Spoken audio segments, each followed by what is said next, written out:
घंटी की हर झनकार में एक दुआ बोलती है। इस मंदिर की खामोशी भी सच को परखती है। गोलू देव का दरबार है, झूठ यहाँ टिकता नहीं। गोलू देव का दरबार है, झूठ यहाँ टिकता नहीं। जो भी आता है अपना मुकद्दमा खोलता है, अपना मुकद्दमा खोलता है। यहाँ कागज की चिट्ठियों में भी दिल की पुकारें होती हैं। यहाँ कागज की चिट्ठियों में भी दिल की पुकारें होती हैं। इन याद वादियों में न्याय की हवाएं जागती और सोती हैं, जागती और सोती हैं। गोलू देवता कहते हैं, सच बोल, डर मत, क्योंकि यहाँ भगवान नहीं सच की सरकारें होती हैं, क्योंकि सच की सरकारें होती हैं। ये चितई का मंदिर नहीं, मानवता की चौपाल है। ये चितई का मंदिर नहीं, मानवता की चौपाल है, जहाँ गरीब अमीर का नहीं, सिर्फ सच का सवाल है। जिसने यहाँ आकर अपनी चिट्ठी में दर्द लिखा, जिसने यहाँ आकर अपनी चिट्ठी में दर्द लिखा, गोलू देव ने उसे लौटाया। न्याय का कमाल है, न्याय का कमाल है। यहाँ वकील नहीं, कानून की किताबें नहीं। यहाँ वकील नहीं, कानून की किताबें नहीं। यहाँ सिर्फ दिल की साफ नियतें हैं कहीं। यहाँ सिर्फ दिल की नियतें हैं साफ कहीं। गोलू देवता कहते हैं, भक्त तेरे सच में दम हो तो, भक्त तेरे सच में दम हो तो मेरे दरबार में हार किसी की भी नहीं, मेरे दरबार में हार किसी की भी नहीं। कितनी चिट्ठियां लगी हैं, कितनी कहानियां रोती हैं, कितनी उम्मीदें इस मंदिर की चौखट पर सोती हैं। और गोलू देव जब मुस्कुराते हैं तो समझ जाना, भक्त तेरी तस्वीर और तेरी तकदीर अब न्याय की राहों में होती हैं, न्याय की राहों में होती है। हे गोलूदेव, आपका दरबार न्याय की मिसाल है। हर भक्त के मन में बस एक ही ख्याल है, अगर इंसानों की अदालत में उम्मीद टूट जाए, अगर इंसानों की अदालत में उम्मीद टूट जाए तो चितई की राह अभी भी यकीन की ढाल है, और चितई की राह अब भी यकीन की ढाल है।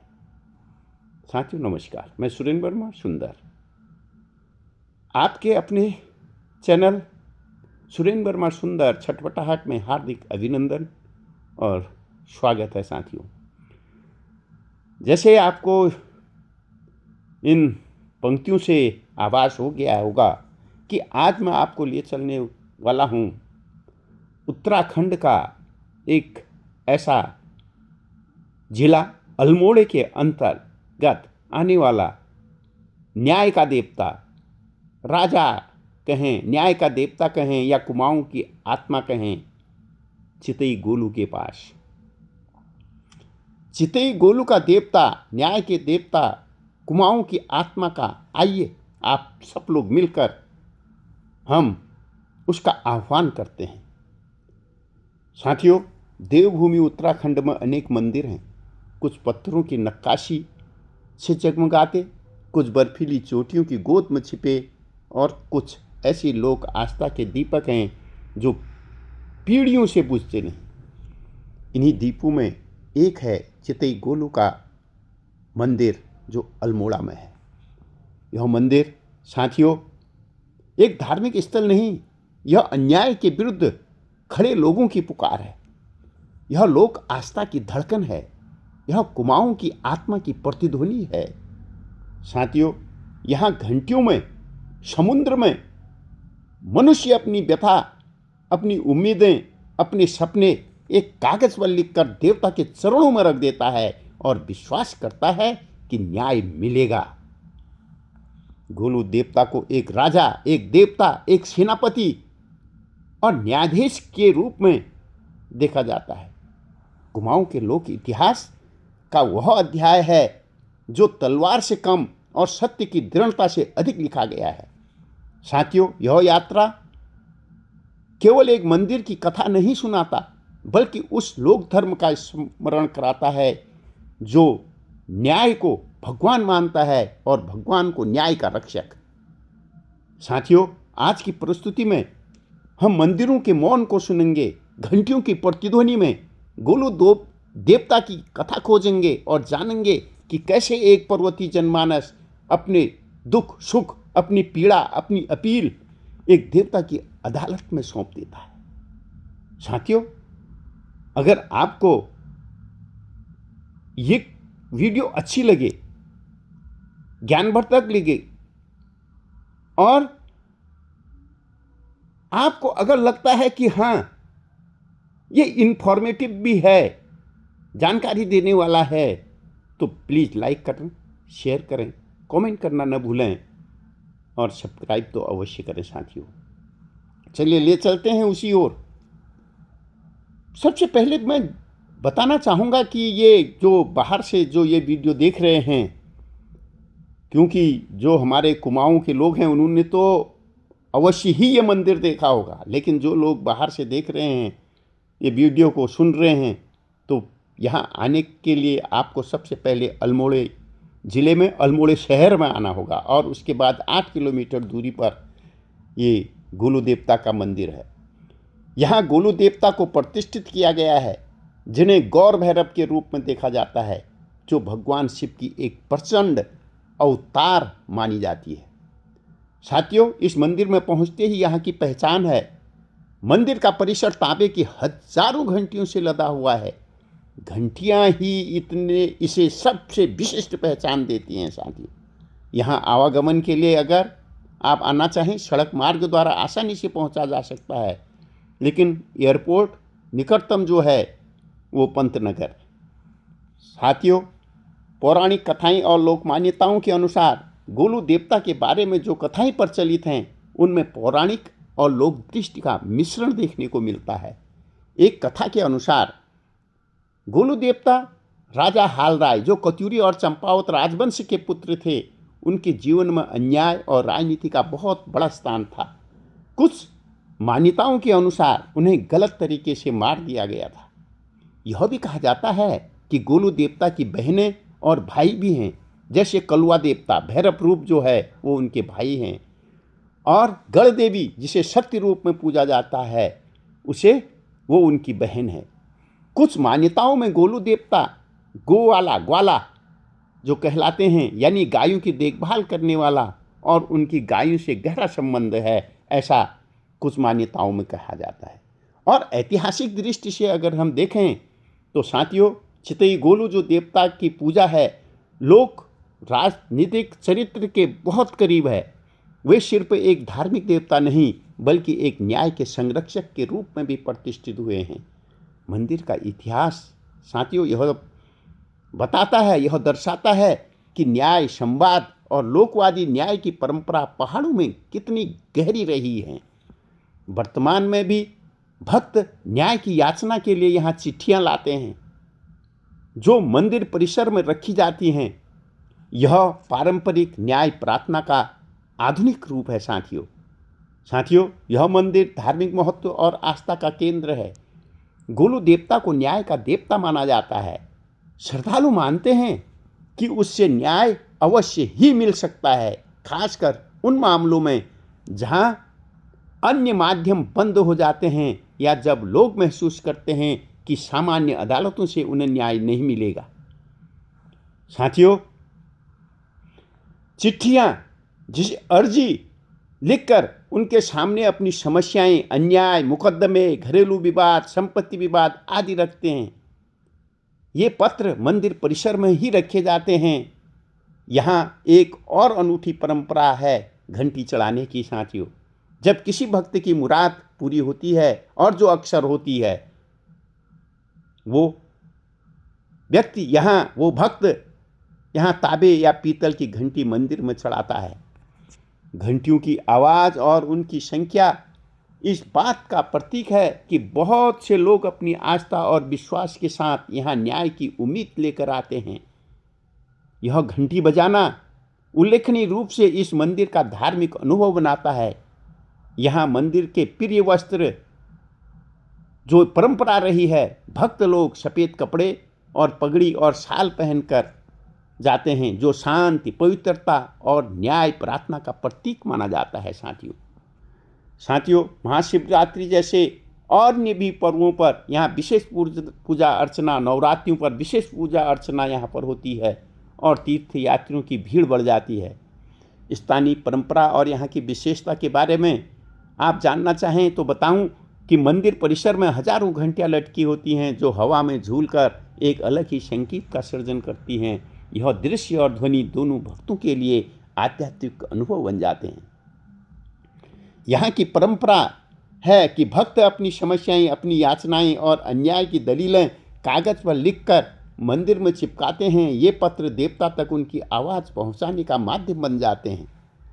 लोक न्याय का मंदिर इसे माना गया है। यहाँ का मंदिर सिर्फ पूजा का स्थान नहीं बल्कि लोक न्याय की एक मिनी अदालत के रूप में देखा जाता है, जहाँ लोग अपने न्याय मुद्दों को देवता के पास ले जाते हैं और विश्वास के साथ उसको न्याय मिलने की पूरी श्रद्धा से कामना भी करते हैं और उनकी कामना पूरी भी होती है। साथियों, स्थानीय श्रद्धालु बड़े आत्मीयता से देवता के पास आते हैं। उनकी भक्ति में व्यक्तिगत और सामाजिक आयाम दोनों हैं। शिकायत, न्याय, मनोकामनाएं, ये सब यही व्यक्त होती हैं। और प्रकृति का भी इस मंदिर से बहुत सुंदर संबंध है। मंदिर का सामंजस्य स्थापित है। मंदिर जो है पहाड़ियों, जंगलों और प्राकृतिक वातावरण में बसा है, जिससे यह न केवल धार्मिक स्थल है बल्कि आत्मचिंतन और शांति का स्थान भी बनता है साथियों। और न्याय के देवता के रूप में जिस गोलू देवता की पूजा की जाती है, वो न्याय के रूप में प्रतिष्ठित किया गया है उनको। यह उनकी सबसे प्रसिद्ध और महत्वपूर्ण भूमिका है। लोक मान्यताओं और कथाओं में न्याय के देवता की गहरी जड़ें हैं। ऐसा माना जाता है कि उन्हें जीवन में बहुत बड़ा अन्याय झेलना पड़ा था। राजसी षड्यंत्रों, हत्या, राज की बातों आदि आदि आदि, और उनकी पूजा इसलिए शुरू हुई कि वे मरकर भी उन लोगों की सहायता करें जो अन्याय का सामना कर रहे हैं। भक्त उन्हें अदालत के रूप में देखते हैं। उनके सामने अपनी याचनाएं, चिट्ठियां पेश करते हैं और उनकी इच्छा होती है कि देवता निर्णय दें। वे इस विश्वास से आते हैं कि गोलू देवता तेजी से और निष्पक्ष न्याय प्रदान करते हैं। इस न्याय देवता की भूमिका समाज में महत्वपूर्ण है क्योंकि वह एक आध्यात्मिक, लोक स्वीकृत न्याय प्रणाली प्रदान करता है, जहां लोग कानूनी या सामाजिक शक्ति न होने पर भी अपनी आवाज़ उठाते हैं। जब भक्तों की मनोकामना पूरी होती है तो वे घंटियां चढ़ाकर अपनी कृतज्ञता व्यक्त करते हैं। यह एक प्रकार का धार्मिक ऋण चुकाने का प्रतीक है जो न्याय मिलने की पुष्टि और आस्था की पुनर्स्थापना दोनों को दर्शाता है। साथियों, गोलू देवता की पूजा यह सिखाती है कि न्याय सिर्फ कानून या मानव अदालतों में ही नहीं मिलता। आस्था, विश्वास और लोक परंपरा में भी न्याय पाने की राह हो सकती है। और अगर मैं इनको संक्षेप में कहूँ तो साथियों, चितई गोलू जो मंदिर है वह सिर्फ एक धार्मिक स्थल नहीं, एक लोक धर्म, न्याय, संवाद और आस्था का परीक्षा केंद्र है। गोलू देवता न्याय के देवता के रूप में उन लोगों के लिए एक अंतिम सहारा है जिन्हें लगता है कि अन्याय का बोझ उठाना अकेले संभव नहीं है। उनकी पूजा, चिट्ठियाँ, घंटियाँ, ये सभी हमें यह याद दिलाते हैं कि आस्था और न्याय आपस में कितने गहरे जुड़े हुए हैं। और कभी कभी सबसे पवित्र अदालत एक पहाड़ी मंदिर में हो सकती है। ये ऐसा महसूस होता है मन के मंदिर में, मौन के मंदिर में मैं। आइए मौन के मंदिर के मौन में मैं श्रृंखला में उस मौन को सुने, उस भक्ति को सुने, उसको महसूस करें। मौन था वन, चीड़ बाँझ की सांसें गहरी थी। मौन था वन, चीड़ बाँझ की सांसें गहरी थी। अल्मोड़ा की वादियों में धुंध के पर्दे बहते थे और मैं पहाड़ी राहों पर चढ़ता हुआ उस मंदिर के द्वार तक पहुंचा था। साथ ही मुझे भी कई बार जाने का सौभाग्य प्राप्त हुआ, तो मैंने भी पाया वहाँ मौन था वन, चीड़ बाँझ की सांसें गहरी थी। अल्मोड़ा की वादियों में धुंध पर्दे बहते थे और मैं पहाड़ी राहों पर चढ़ता हुआ उस मंदिर के द्वार तक पहुंचा था जहाँ घंटियाँ हवा को भी चुप नहीं रहने देती थी। चितई का मंदिर देवलोक और लोक धर्म के बीच एक पुल की तरह खड़ा है, जहां हर प्रार्थना शब्द नहीं, एक आवेदन, न्याय की याचना होती है और न्याय की याचना होती है। कहते हैं गोलू देवता घोड़े पर आरूढ़ होकर जन जन की पीड़ा तक पहुंच जाते हैं। राजा भी जहां न सुने वहां ये देवता दहाड़ बनकर उतरते हैं। ये देवता दहाड़ बनकर उतरते हैं और सत्य की आंखों में सीधे झांक कर निर्णय सुनाते हैं, सीधे झांक कर निर्णय सुनाते हैं। उनके जन्म की कथा इतनी ही निर्मल है जितनी पहाड़ों की धाराएं। कहीं राजकुल के आशीष में हैं, कहीं अन्याय की राख में। लोक मान्यताएं उन्हें फिर जन्म देती हैं और हर जन्म में वे सत्य के प्रहरी बनकर खड़े होते हैं, सत्य के प्रहरी बनकर खड़े होते हैं। आज भी मंदिर की दीवारों पर हजारों चिट्ठियां लिखी हैं, जैसे समय ने अपनी डायरी गोलू देवता के चरणों में छोड़ दी है, गोलू देवता के चरणों में छोड़ दी है। किसी का मुकदमा अटका है, किसी की जमीन पर कब्जा हुआ है, किसी के घर का संसार टूटा है और हर पत्र कहता है भगवान बस न्याय दे दो, भगवान बस न्याय दे दो। मैं घंटियों के बीच खड़ा उन आवाज़ों को सुन रहा था जो लिखी थी कागज पर थी, पर कांपती मन के भीतर थी, पर कांपती मन के भीतर थी। घंटियां हिलती हैं किसी की जीत की गूंज में, किसी के विश्वास की थरकन में। घंटियां हिलती हैं किसी की जीत की गूंज में, किसी के विश्वास की थरकन में, किसी की थकी उम्मीदों की हिम्मत में। कितना अद्भुत है, कितना अद्भुत है। जहां न्यायालयों में फाइलें धूल खो जाती हैं, जहां न्यायालयों में फाइलें धूल खो जाती हैं, वहां एक देवता कागज की चिट्ठियों को ईश्वर का वचन मानती हैं, ईश्वर का वचन मानती हैं। कितना पवित्र है। जहां मनुष्य मनुष्य का दर्द नहीं समझता, वहां एक लोक देवता पहाड़ों की खामोशी में पीढ़ियों की पुकार सुन लेता है, पीढ़ियों की पुकार सुन लेता है। और मैं मंदिरों के मौन में डूबा, और मैं मंदिरों के मौन में डूबा उस आस्था की छाया में खड़ा धीरे से फुसफुसाता हूँ, धीरे से फुसफुसाता हूँ। हे गुरुदेव आपकी न्याय की घंटियाँ, हे गुरुदेव आपकी न्याय की घंटियाँ हमारे समय को भी हिला देती हैं। जहाँ सच को अदालत से और भरोसे को मनुष्य से न्याय मांगना पड़ता है, न्याय मांगना पड़ता है। वादियाँ फिर गूंज उठती हैं, वादियाँ फिर गूंज उठती हैं, मानो देवता ने कहा हो सत्य का रास्ता कठिन है पर कभी बंद नहीं होता है, पर कभी बंद नहीं होता है। मैं लौटता हूँ कागजों की फड़फड़ाहट, घंटियों का नाद लिए और सत्य का साहस अपने भीतर लिए हुए, अपने भीतर लिए हुए चिति के मंदिर से, जहाँ न्याय आज भी भक्तों के हाथों में सांस लेता है, भक्तों के हाथों में सांस लेता है। मैं लौटता हूँ कागजों की फड़फड़ाहट, घंटियों की नाद लिए और सत्य का साहस अपने भीतर लिए हुए चिते के मंदिर से, जहाँ न्याय आज भी भक्तों के हाथों में सांस लेता है, भक्तों के हाथों में सांस लेता है, भक्तों के हाथों में सांस लेता है। नमस्कार साथियों, गुरु देवता की जय हो, लोक देवता की जय हो, एक लोक कल्याणकारी राजा की जय हो। इसी आशा और विश्वास के साथ फिर मिलता हूँ मैं आपको अगली प्रस्तुति, क्योंकि अब बागेश्वर ज़िले के बाद हमने अल्मोड़ा ज़िले में प्रवेश किया है। अल्मोड़ा ज़िले के जितने भी प्रसिद्ध मंदिर हैं उन तक ले जाने का प्रयास करूँगा। अगली की सीरीज मंदिरों के मौन में मैं के क्रम में बागेश्वर के बाद अल्मोड़ा के बाद मैं आपको बताना चाहूँगा फिर हम पिथौरागढ़, चंपावत, नैनीताल और उधम सिंह नगर, कुमाऊं के बाद फिर गढ़वाल की ओर आप सब सहयात्री बनकर मेरे साथ होंगे। आपका आभार, अभिनंदन, धन्यवाद।